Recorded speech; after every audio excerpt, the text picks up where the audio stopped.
Welcome to the Saturday in Athens podcast. I am your host, Seth Saunders, and this is installment one of a brand new series we are starting called the Campus Icon Series, where we highlight establishments across college campuses all across America that are part of the fabric of that community and part of the fabric of the college experience when you go to one of those towns for a football game, basketball game, or any other type of sporting event. And due to our recent visit, there is no place we wanted to start off with other than Bloomington, Indiana's own Nick's English Hut. And we are just beyond fired up to have their owner, Gregg Rago, with us today. Gregg, welcome to the show, man. We're fired up to have you. Well, thank you. I'm very happy to be here. It's very humbling for me to be in your first podcast here. It's awesome. But yeah, thank you. Yeah, so it was our first time in Bloomington. We were in town Thanksgiving weekend for Old Oaken Bucket to see the Hoosiers just absolutely lay the hammer down on Purdue at Memorial Stadium, and we had the best time, man. We had a friend of ours who went to IU, and so we reached out and said, "Hey, look, man, tell us where we need to go." And at the top of the list with a bullet was Nick's, and man, it was the first place we went after getting breakfast at, what is it, Village Deli? That's a couple doors down from y'all. Yeah, just down the block. They're friends of ours. Yeah. So we got breakfast there, had a great experience there, and then came to y'all's place to hang out, take in the atmosphere, play a little Sync the Biz, and take it all in, man. Yeah, we're very fortunate to be well-established, very iconic, as you would say, but it's very humbling also. But I'm very fortunate to be able to call myself an owner here. I kind of call myself a caretaker, because this is kind of like a museum. We've been here since 1927. So Prohibition, ended in 1932. So when we opened, we were basically a sandwich, ice cream, candy shop, just a block and a half from Indiana University. So location. And that's right. 90 something, almost 100 years later, here we are. So. And I could tell you a lot more history just telling you. You tell me where to go with it, and I will. But that's why we're so iconic, because we've been here. It's been a brick and mortar since 1927, and we got really big because Indiana University was fairly small until probably about the 60s or so. But after World War II. The GI Bill had a lot of veterans here at Indiana University. And so since we were a block and a half from campus and we had all these war veterans, they're over 21, not very far away, this was the watering hole. And that's back when Nick's was just one room, that one room when you first walk in. And so over the years, we built on different rooms in the 60s, 70s, and into the 2000s. So what you saw, it's really... It's organically grown that way. It wasn't like built this way in particular, it just kept on getting added on. So it kind of feels like, your living room or your garage bar or whatever, how you want. Well, I like to make people feel comfortable here. So, you know what I loved about it, Gregg, is I went to William and Mary in Williamsburg, Virginia, and played baseball there. And William and Mary's small school, and we didn't really have bars. They had what were called delis. And the most popular deli in Williamsburg is called Paul's Deli. And when we walked into Nick's and sat at our booth, I looked at my co-host, my buddy James, and I said, "Dude, I feel like we're sitting down at one of the booths at Paul's, because y'all have all Indiana themed photos across the wall. Everything is IU themed. Like you are at a Hoosier bar. You know that when you walk in, which I just loved, and it just reminded me so much of how it is at Paul's too." Right. Oh, good. That's great. Thank you. Because it's like layer upon layer. It's been decade after decade, and I put some of that stuff up myself, quite a bit actually. But over the years, it's been collected. I mean, back when because I bought it from a fellow named Richard Barnes, who kind of took me on as being a manager when I was a kid. Ended up selling me shares back in the early 2000s because he knew I'd take care of the place. And he bought it from the Nick Hirschmalis, the original owner, the family. So I'm actually the third owner in 90 something, almost 100 years. So it's for real. I mean, the place was built when people were smaller. The booths are small. we try to keep it as clean as we can, but I mean, it's the original brick walls. We put a couple different layers on the floor, but I mean, there's a few things that we've changed, of course, electricity wise and mechanicals and things like that. For the most part, though, it's still the same building as the original building is 1927. Now, Greg, if my research serves me right, I think this is another awesome part of your story. Not only are you the owner of Nick's, but you also have a history with IU's football team. You were a walk-on member of the football team and played under Coach Corso. Is that correct? Yeah, that was a long time ago. I just played like spring football and part of the fall. That's it. Coach Corso is a great guy. And I don't say I ever played it down at IU football. I still got some buddies that played back then. That's after I got hurt, stopped playing, we ended up winning the Holiday Bowl, which is probably one of IU's biggest victories ever. Yeah, that's a funny thing about this game coming up. When you talk about that, playing Notre Dame has this long history of tradition and whatnot. And here's IU football, and I've been an IU football fan for 60-something years, and I could probably remember 3 great seasons we've had. But yeah, so it's fantastic. Well, hey, look, I don't want you diminishing it at all. I was a walk-on as well. And look, it's a grind, brother. So I love baseball. You should be proud of it. I love baseball, man. I mean, I'm a baseball fan. I'm a Major League Baseball fan now for sure. But it's IU sports and then Major League Baseball for me. So I can appreciate you playing baseball. And William and Mary Manson, one of my favorite Steely Dan songs. William and Mary. Yeah. Oh yeah, that's great. Yeah, my old school. So cool. Well, anyway, great school, great place. Yeah. Well, you talk about baseball, man. We were struck when we came on campus. Dude, IU's baseball stadium is awesome. Yeah, they really pumped some money in there. Some donors and IU and the whole athletic program and the whole state's behind our baseball program. Man, we threw some money at it, and we get some great players. We got Kyle Schwarber out there. Yep. We've got Alex Dickerson, who's played it in the majors, and some other guys. And so, yeah, it's really hot. It'd be great to have the hot weather like you guys, that we probably get. It'd be easy to recruit. But man, we got some good teams coming on. That's what I was thinking. I told my buddy, I go, dude, can you imagine coming to play baseball at IU and you got to roll out here for spring practice at end of January? It can get pretty nasty out there for sure. Yeah. Yeah. But it's a great stadium. We have a great athletic program. So. Well, so I want to talk to you a little bit more about Nick's. I want to talk about the experience, okay? Yeah. Because this is what struck me about it is not just was it one of the unanimous places where folks told us to go, but it was also not just go to Nick's, but go to Nick's and do these things, right? And so one of them was make sure you play Sync the Biz. And then when we got there, we had a lovely server. I hope I remember this right. I believe her name was Georgia, and she was awesome. And we said, what should we get? And so she's like, you got to get Sync the Biz fries. And we're like, okay, say less. just bring them. And let me tell you something, Greg. We loved them. They were awesome. Yes, awesome. So tell me about kind of the origin story of Sync the Biz, and then tell me about the iconic Sync the Biz fries too.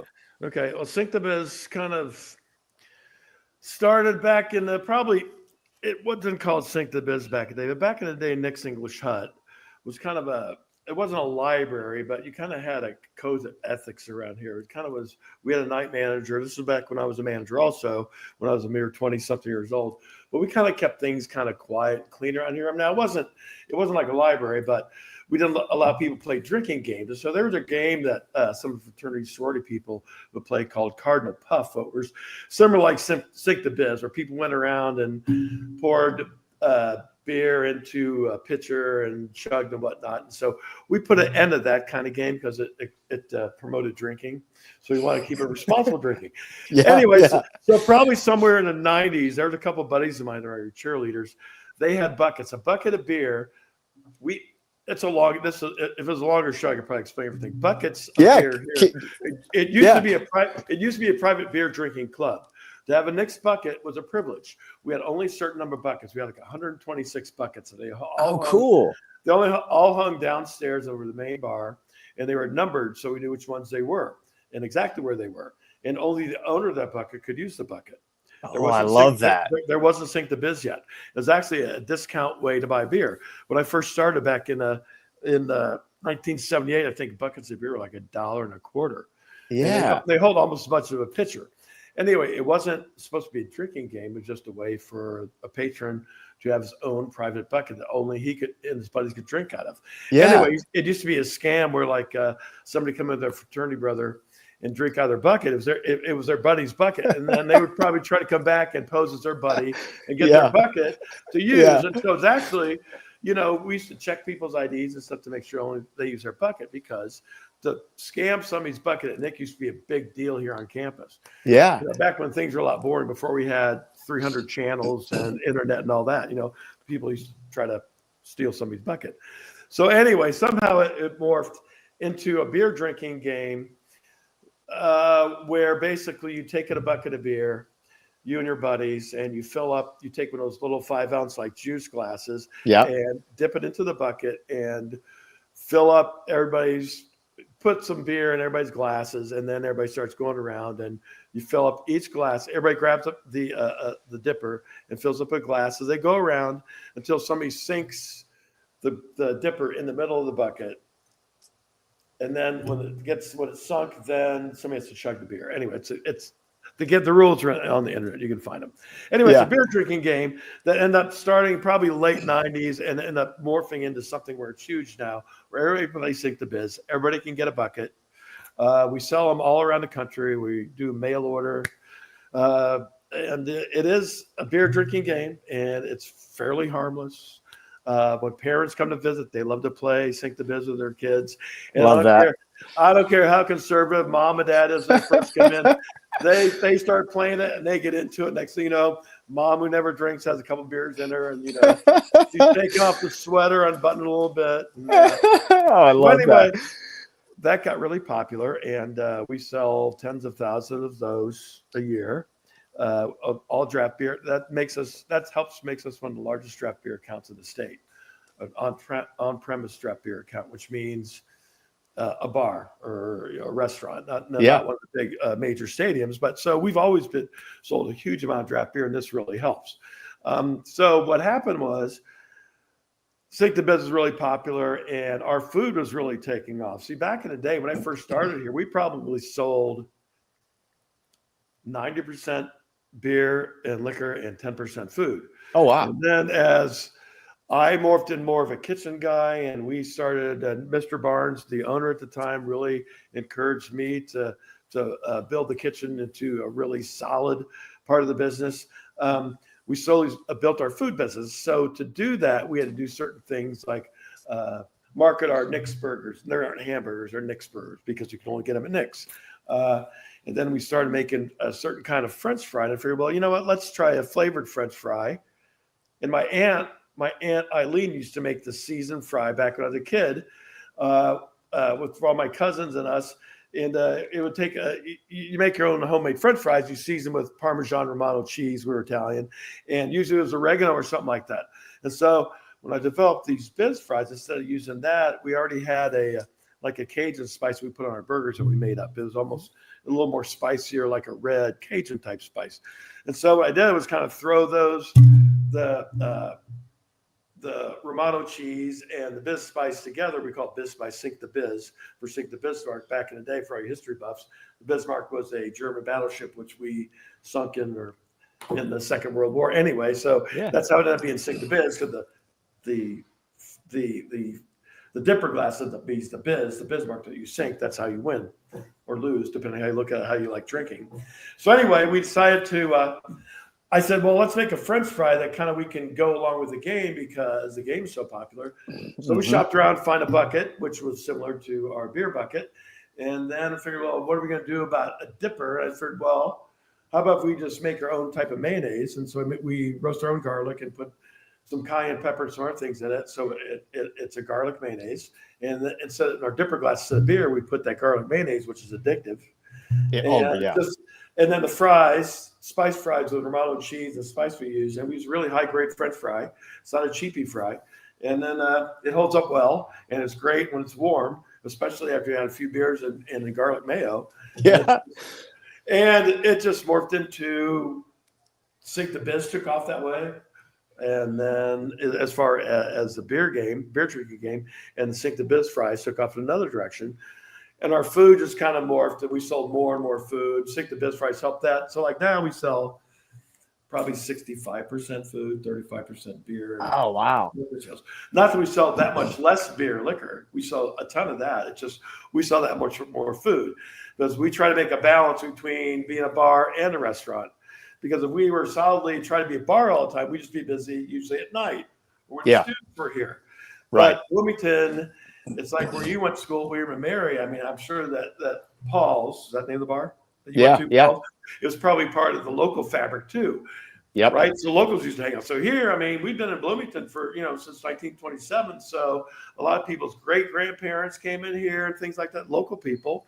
And so to keep them interested in the downtown and make them part of Nick's, that's like they've always been as part of the history of Nick's, we want to make sure that we can serve a good food product. So when we open up the doors, people aren't going to come in and get a bottle of beer and a shot. They're going to want maybe some biz fries and a burger and maybe a beer too. And so we end up, we used to just have everybody over 21 in here. We had the bar where it was just a bar. And my former partner, Dick Barnes, who I bought the bar from, he always wanted to have kids in here because he had grandkids and stuff. And so we rearranged a few things in a bar to make it legal for us to have people under 21. And so it just went hand in hand. Good food, good beer. Get some kids in here. You don't want people sloppy drunk all the time. And so you want the kids to have a good, healthy atmosphere. Alcohol's not bad. Okay, keep it in moderation, whatever. So you want your kid in there. If you're having a beer and your wife's having a glass of wine, you want to have a burger and a fry. And the kids want to have a cheese pizza and watch an IU game. It's a match made in heaven. So our food sales took off. Everybody's happy with the biz fries. Everybody's happy playing Sync the Biz. We got the game on TV, mom and dad. We've had 4 or 5 generations here before. So, that's how it all worked out. So the food, the beer, next thing you know, we're here playing Notre Dame for the college football playoffs. Only in America. It's unbelievable. And I've told people this since we got back. I said, look, man, if there's one place you want to be, if you can't be in South Bend on Friday night, you want to be at Nick's watching that ball game because I just think it'll be the best place to be to take it in. Definitely. Now, the one thing you have not experienced since you were here at the Purdue weekend, Purdue, IU, it's great, iconic, a lot of tradition, in-state rivalry, but the students weren't here. And once again, for this game, the students aren't here either because it's Christmas break now. So everybody's going to be in here, and we are going to be full. We're going to be some students are going to come back.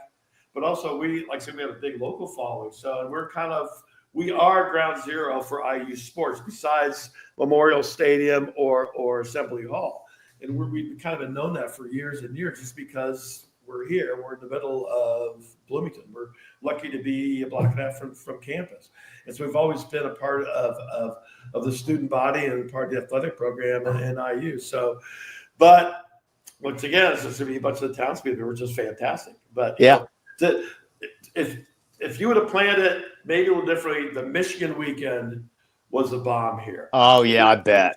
Because we cannot stand Michigan. They're a great school also. I don't say we hate Michigan because I'm way past that point. Ohio State, that might be a little different. But Michigan's a great school. We had a great rivalry with them. But man, all the students were on campus and it was rocking out, And then we had ESPN game day the week before there. So this whole football thing is crazy. Notre Dame are used to this stuff. Here at IU, no. I mean, last year we're like 150 something in college football. Now we're number 10 or 9, depending on how you look at it. So it's amazing. It's all the portal and transfer. Yeah. NIL plus, but Coach Sig is fantastic. This is what's been interesting from our perspective. So obviously we're Georgia followers. We consume a lot of the SEC product, but we were tuned into IU because my coach went to JMU. So we knew Sig was, and I mean, there were 20 plus guys from JMU were on the roster. So we were familiar with the guys that were going. And so once they started to play well, it was kind of like, oh wait, this is like Harrisonburg North now. And so we were really tuned in, man. And I've watched them play a lot and they're really, really good. And part of the reason we wanted to come to the ball game, number one, we were trying to do a rivalry weekend. I love Old Oak and Bucket. I think it's one of the greatest rivalry trophies in college football. And with the season that the Hoosiers have been having, we were like, we got to go. And so it all worked out. And I just think, man, especially from a national perspective, and I'm interested to get your perspective on this, but I feel like they've not gotten the respect they deserve. And I know people said, well, they don't have top 25 wins, X, Y, Z. And I'm like, if you have watched that team play and you watch that they play assignment football on defense, they know who they are on offense and what they want to do. They've got guys who can stretch the field in Elijah Surratt, and they have a quarterback who is super efficient, completing 70% of his passes in Curtis Rourke. And then you got guys at all three levels on defense that are excellent. They have the best run defense in America, man. I think they are a very, very good football team, and they're like the Rodney Dangerfield, man. No respect. No respect. Well, yes, that's true, but it gives all the sports shows and podcasters around the world and the United States something to talk about too. Because if you look at it, no respect, I totally understand that because, like I said last year, we were nobody. We were a laughing stock. I mean, and over the years, I mean, IU football is always an afterthought. You know, Big Ten media week in Chicago when they have that, like they talk about Ohio State, Michigan, Wisconsin, whatever. And, oh yeah, here's IU. I mean, we're always an afterthought, especially in the big money machine that college football is, especially now. Yeah. You know, I mean, you want the biggest and best product of everything. And IU has not been on the top shelf. You know, we haven't been up there with the big, you know, single malts and stuff like that. We've been the cheap booze down the bottom. Yeah. You know I love that. Oh, I love that. And so now we've gravitated to the top shelf because automatically now, you know, NIL and the draft and the portal, you know, we have those players available. Now, just because that product is available, it doesn't mean everybody's going to buy into it. That is the secret where you got Coach Sig, like you say, a Western PA guy, a Pitt guy. My brother my brother moved away from Indiana and married a Pittsburgh girl, so we used to go out there all the time. I love it out there. Yeah. You know, Pittsburgh guys, they're serious about football. They know about it, okay? And to play that game of football, you got to be passionate. You throw your body around like that, you're 18, 19, 20 years old. You know, that was a portal, so he's a little bit older than that. But, I mean, they bought into that system right off the bat. And I realized he had, you know, 20-something players who ever transfer that he had before. But, man, to go 600 miles away with a bunch of other players that you don't know in a situation that you're totally new to in the Big Ten Conference and do this. Now, okay, I realize they had a weaker schedule, but, man, it's the Big Ten, okay? Or is that what USC's coach say in the first Big Ten or first game he played in the Big Ten? It was a quote I read in college football. I was like, well, that's Big Ten football for your very first game of Big Ten football, you know, like off the wall. But I mean, but seriously, I mean, to take a program that we had, not just the bottom of the Big Ten, but bottom of major college football. Yeah. And then take a program to now where we're, you know, competing against Notre Dame for the national championship or a chance for the national championship. That's incredible. It's just, and I just want to clarify. It's just not the portal. It's just not NIL. Yeah. Coach Sig knows what he's doing. And it's difficult to do. And he organized these guys and got them together. Well, this is what I think is interesting about Coach Signetti is that I thought it was fascinating that so many kids from JMU came with him because, look, here's the thing, okay? Kids have a ton of options now.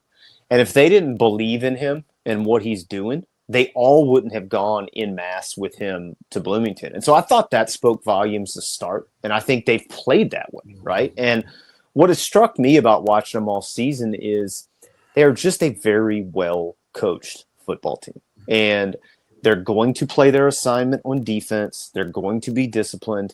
I mean, even if you go back and look at the Ohio State game, that ball game should have been 7-7 at halftime, right? I mean, and so I just think tough road environment, first time a lot of those kids are in an environment like that, in a big game with that pressure, I think it's going to serve them well in South Bend on Friday night. Sure. And then I just think they're getting written off. You know, the spread's like 6.5 on it. I just think people think it's going to happen. And here's my thing. Notre Dame is not a vertical offense. They run the ball twice as much as they throw it. Riley Leonard is their second leading rusher. IU's run defense is fantastic. And so it's strength on strength. And who's going to win out? I just think IU has a more diverse offense than Notre Dame and is going to present some problems for Notre Dame's defense on the edge. So I'm excited to watch it, man. I really am. Oh yeah. I just happen to own a bar down the street from a major university, so I'm not a football expert, but everything you say I agree with because everybody's been talking about this. But seriously, here at IU in the past, we've had some great offenses. we score 50 points a game, but we give up 52. Mm-hmm. And it's happened year after year. So that's when, like, we were happy to be 500. Yeah. So now, like I said, those guys on defense fly around. Yeah. They're just not madmen. I mean, it's just not a bunch of bruisers in hockey just trying to beat guys up. These guys have a game plan. I mean, they rush the quarterback. They'll drop back. Defensive backs, I mean, they're athletic. They go for the ball. They know how to hit, but they play smart. I mean, all around. And, defense is a tough unit to put together. A new personnel, a new system, the very first year. I think you hit the nail on the head. It hopefully will make that difference.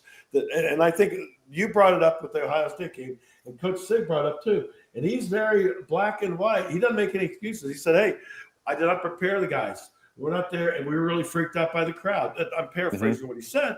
And so ever since then, from I believe what I've read, they practice everything they do. Everything they do. It's loud as hell in there. Yeah. And they were shaken in that Ohio State game by the crowd because they're not used to that. And I think that really put a big battle scar on them, and it put a big bullseye on their next opponent because, they don't want that to affect them again. I think especially up at Notre Dame, it's an in-state school, even though a lot of people don't think that. Notre Dame is actually in Indiana. Even though That's right. Seriously. Notre Dame's a totally different animal. I've had a couple interviews with a couple of Notre Dame TV stations the last couple of days. I've been fortunate to be asked my opinion about that. Yeah. Like I said, I don't want to say it's entitlement, but seriously, you guys shake the thunder down from the sky. You got Newt rocking you. You got the Gipper.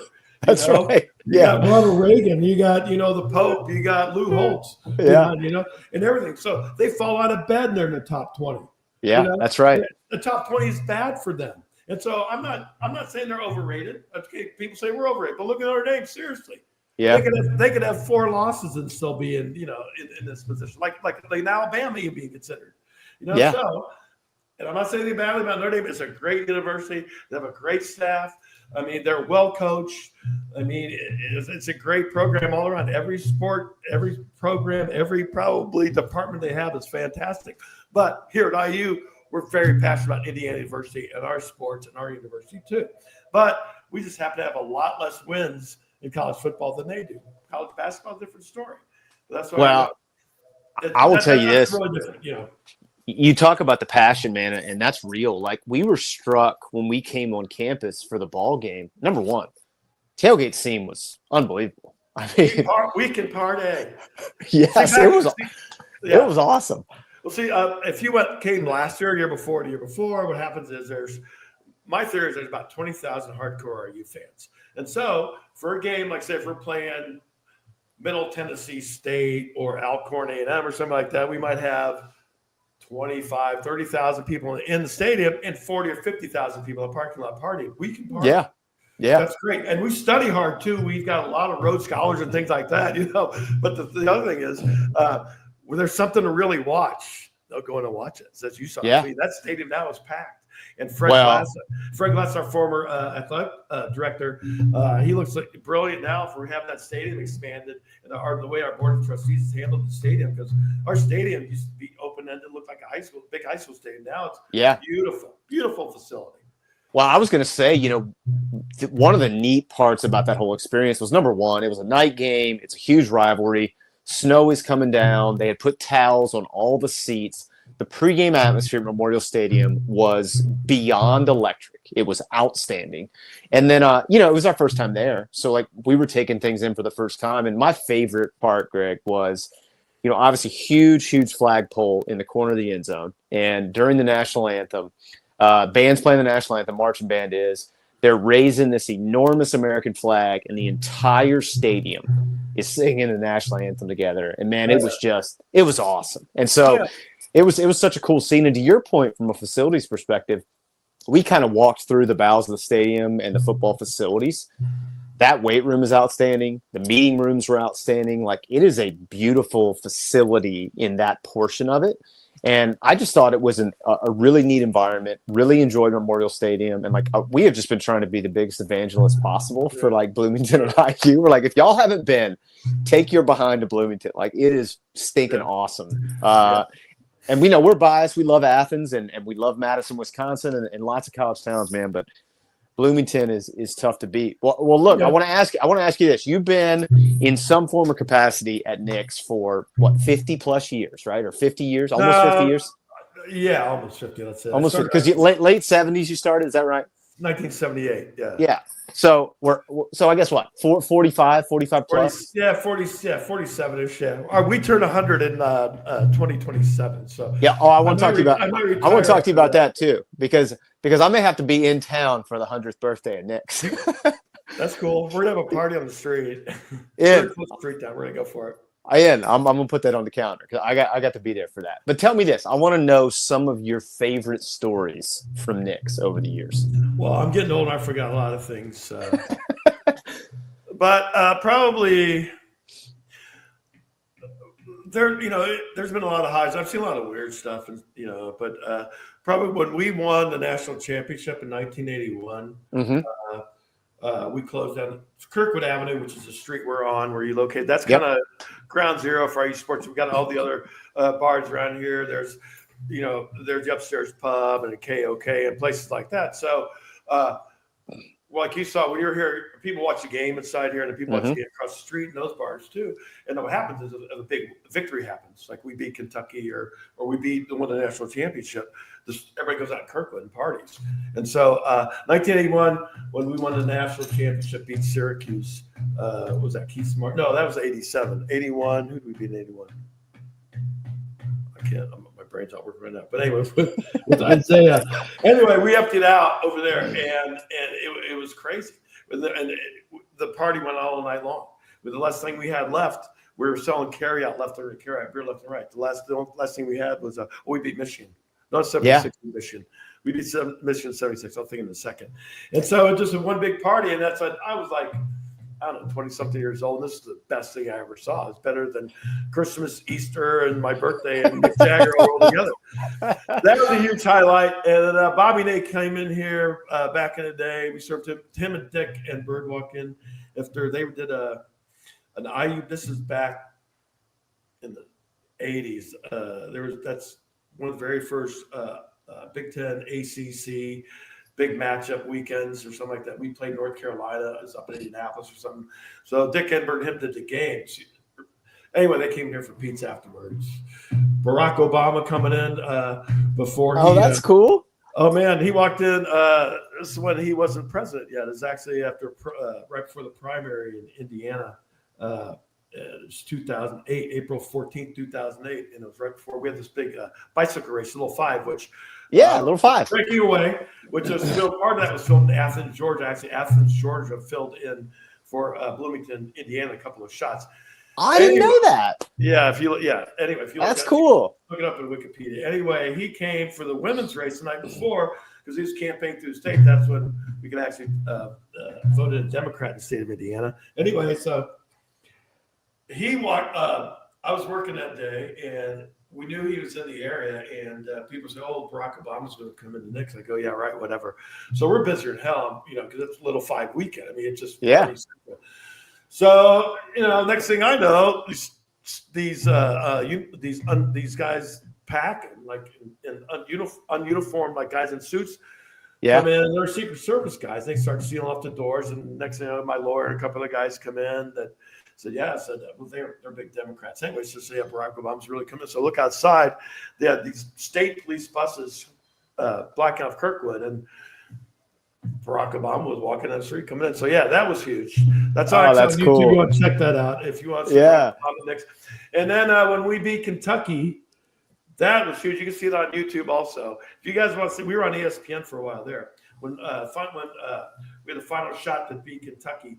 Was that 2011, December 10th? Yeah. Back when we were shit for 3 years. Yeah. So we had a death penalty. So we come back, and Christian Watford hits the three. That's right. That's right. Yeah. Anyway, I was downstairs, and upstairs did you go to the Hoosier room? The big room upstairs? No, we didn't. So we were downstairs. Hoosier room was crazy that day. So the first place we could get in was downstairs. But yeah.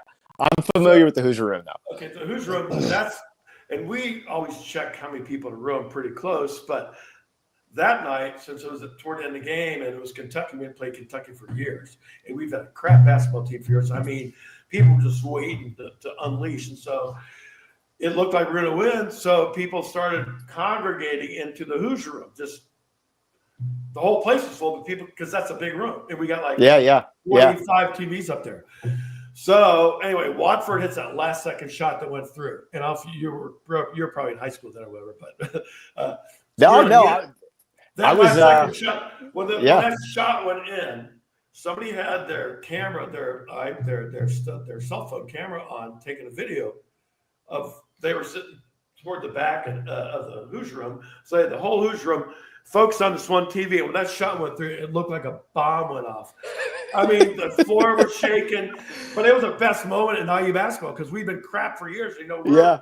76, 81, 87 national champs, 1940. So that was probably the most exciting single moment because, I mean, like everybody exploded. Anyway, that went viral, got on ESPN. It was like on ESPN's best moments of whatever year, 2011 for quite a while.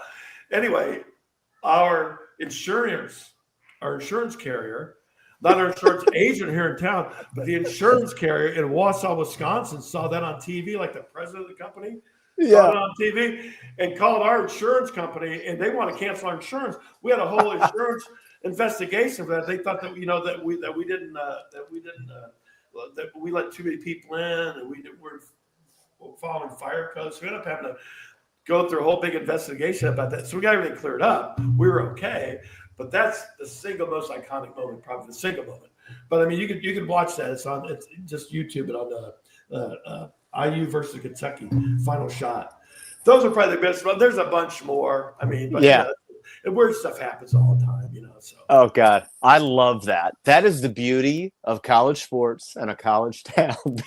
Something like that spawns an insurance investigation. Oh man, it was crazy. It just one dude up in Indianapolis or here in Bloomington. It was the main man. But it was great. It was great publicity, but it caused some headaches, and that's and it's just we were called a sports bar before. Sports bar, the word sports bar is coined, I believe. So when I first started here, I don't remember sports bar being called sports bars. They're called bars. Because back when I first started, we had one TV at the front bar, maybe 3 TVs downstairs and 1 TV upstairs. The Hoosier room wasn't open yet. The Hump room wasn't open yet. So we only maybe sat 150 people, and we only had TVs on for sporting events or news events. That's before cable TV.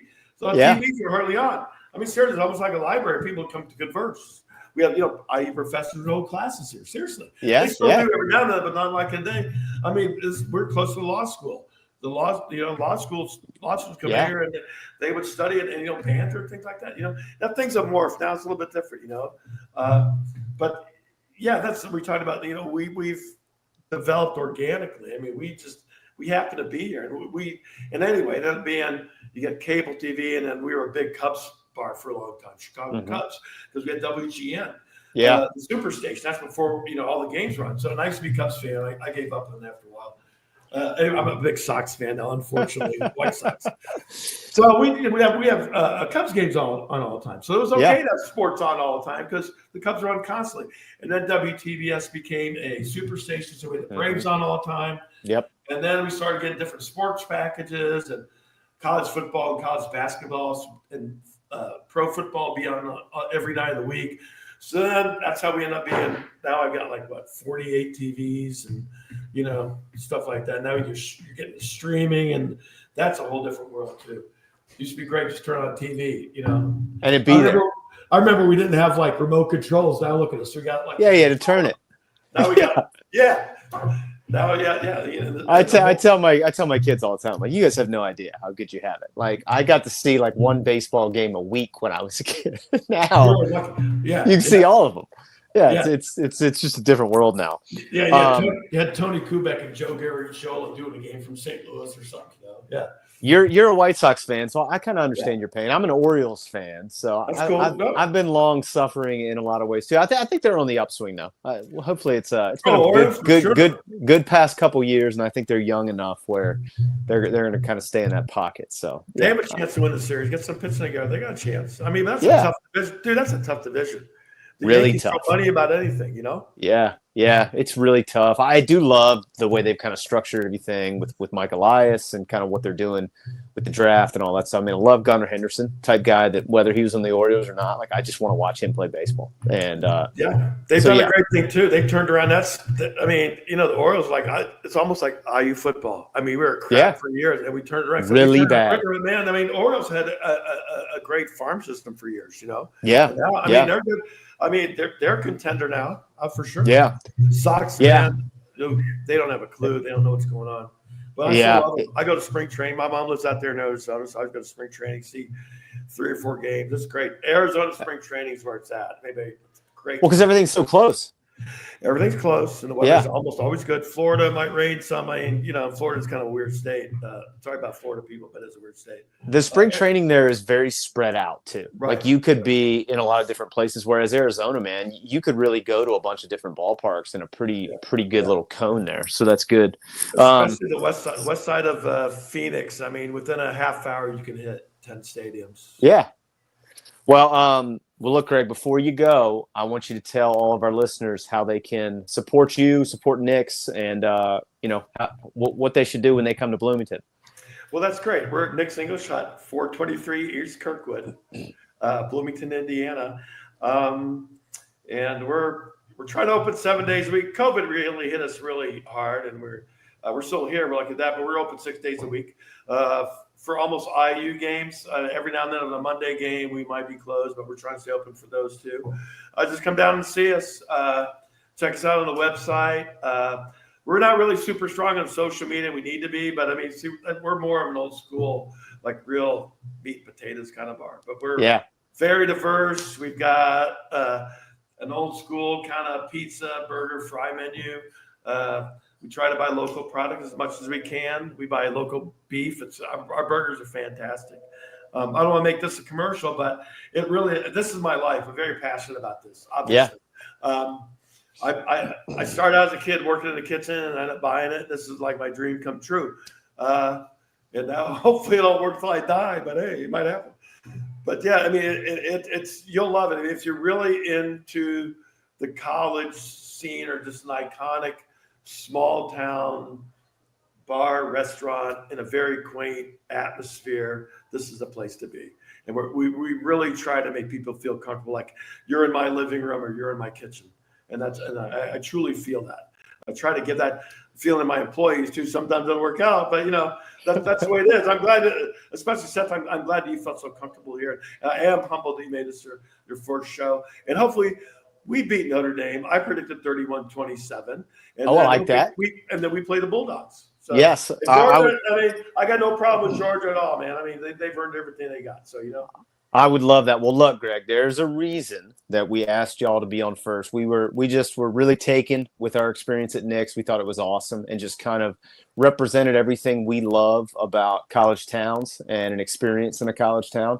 And so, yeah, man, we'll tell everybody that'll listen that if they are anywhere near Bloomington to take their butt to Knicks. So, Thank yeah, you. man, Yeah. we loved it. Great. And the one thing is you're going to have to probably walk here or bike here because there's not a whole lot of parking around. But Bloomington, the gorgeous campus. One of the most gorgeous campuses around. So come in, take an afternoon. A good time to come is the summer. I love Bloomington in the summer. It's a little slower. IU's still functioning. We got a lot of activities going on campus, but it's beautiful out. We got the quarries around. You go swimming. You got Lake Monroe. Go biking. I mean, we got a lot of stuff going on. So come, you know, football games, basketball games, it's great. We usually have a line. But come when it's kind of mellow and check out the territory and you see how the landscape works. And you'll find out Bloomington's a very comfortable town to be in. I think I want to come back for an IU baseball game. I think that's what I want to do. Yeah. We've got a great team, and you know, let me know. We'll hook you up. I will. I absolutely will. Well, look, Greg, we really appreciate it, man, and we're rooting for y'all. And every time we're back in Bloomington, Nick's gonna be our first stop, brother. Thank you. I want to thank our buddy Nolan too, the guy he works over at the Osteria, my Italian restaurant down the street, and so he's got to hook me up with you. So I appreciate that, Seth. Yeah. We so appreciate spending time with you and loved hearing your story, Greg. All right, take care.